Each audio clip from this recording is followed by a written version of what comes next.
ប្រាប់មីងប្រាប់យាយប្រាប់តាយ៉ាងមិនទេណែដែលបងធ្លាប់ថែពេលនេះនាងប្រែព្រោះមានចិត្តពេកពេ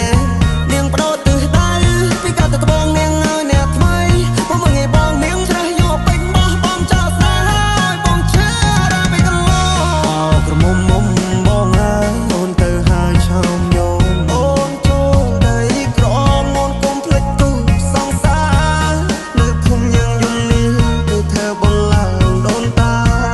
បងសែនឯកាប្រសង្សារបងទៅឆ្ងាយបងទុំទឹងនៅផ្លូវចាំអូនវល់វល់អូនសុខទុក្ខយ៉ាងណាហើយនៅទីក្រុងភ្នំពេញនៅចាំបានទេពីស្រ័យយ៉ាងប្រឡែងដែរ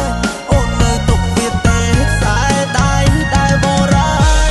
មុំមនបានជួបស្នេហ៍ថ្មីគេត្រូវចិត្តស្រីត្រូវចិត្តមុំមនគេតាមចិត្តអូននោមងដើរលេងនោមមកស្ដាប់ភ្លេងមកភ្លេចគ្រារំសំកុំមងឲ្យកុំតន់ភ្លេចស្រុកស្រែស្រុកយើងវិញជួបជុំពុកម៉ែបងនឹកក្លិនផ្កាដែលបងធ្លាប់ថែចូលឆ្នាំនេះរងចាំផ្លូវស្នេហ៍